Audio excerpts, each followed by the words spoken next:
升旗就读接受国中，我的位置是2垒或右外野。我是以副攻，我就读中华国中，我的位置是都可以。我从5年级下学期，我从幼稚园。从小跟爸爸打棒球，然后喜欢就加棒球队。就有在看棒球，所以就试试看。优点是拿了5分打点，然后短打执行率非常 OK 啊。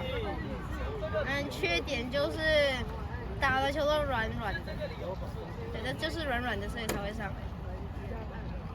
我的优点是在比赛的时候有做调整，然后我的缺点是今天坏球有点多。短打执行率非常高。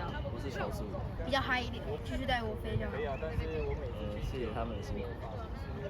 感谢我爸带我来这里，然后感谢教练这么辛苦的带着我们赢比赛。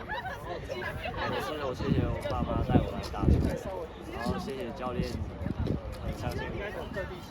拜拜。